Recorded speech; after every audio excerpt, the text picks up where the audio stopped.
உத்தரப்பிரதேசத்தில் கொள்ளையர்களை விரட்டிச் சென்ற 2 போலீசார் சுட்டுக் கொல்லப்பட்டுள்ளனர்.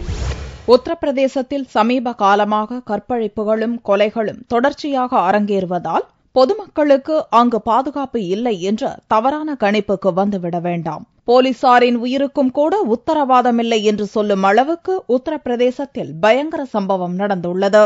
பிரோசாபாத் மாவட்டத்தில் உள்ள ராம்கர் பகுதியில் கொள்ளையர்கள் வீடு புகுந்து திருடிச் செல்வதாக வந்த தகவலை தொடர்ந்து தினேஷ் பிரதாப் சிங், கிரிராஜ் கிஷோர் குஜார் என்ற 2 இளம் போலீஸ் கான்ஸ்டபிள்கள் சம்பவ இடத்துக்கு விரைந்தனர். தப்பி ஓட முயன்ற கொள்ளையரை துணிச்சலுடன் விரட்டிய போது வழிப்பறி ஆசாமிகள் துப்பாக்கியால் போலீசாரை நோக்கிச் சுட்டனர். இதில் கிரிராஜ் சம்பவ இடத்திலும், தினேஷ் மருத்துவமனையிலும் இறந்தனர். பலியான போலீசாரின் குடும்பங்களுக்கு தலா 20 லட்சம் ரூபாய் நிவாரணத்தை அறிவித்த உத்தரப்பிரதேச முதல்வர் அகிலேஷ் யாதவ், சட்டம் ஒழுங்கை பேணி காக்கும் போது உயிரை துறந்த வீரர்கள் என்றும் புகழாரம் சூட்டியுள்ளார். இந்நிலையில் உத்தரப்பிரதேசத்தில் நிலவும் சூழல் கவலையை அளித்துள்ளதாக கூறிய மத்திய உள்துறை அமைச்சர் ராஜ்நாத் சிங், நிலவரத்தை உன்னிப்பாக ஆராய்ந்து வருவதாகவும் தெரிவித்தார். இதனிடையே கொலையாளிகளை கைது செய்ய கோரி போலீசாரின் குடும்பத்தினரும் பொதுமக்களும் பிரோசாபாத் பிரதான நெடுஞ்சாலையில் மறியலில் ஈடுபட்டதால் பெரும் பரபரப்பு ஏற்பட்டது.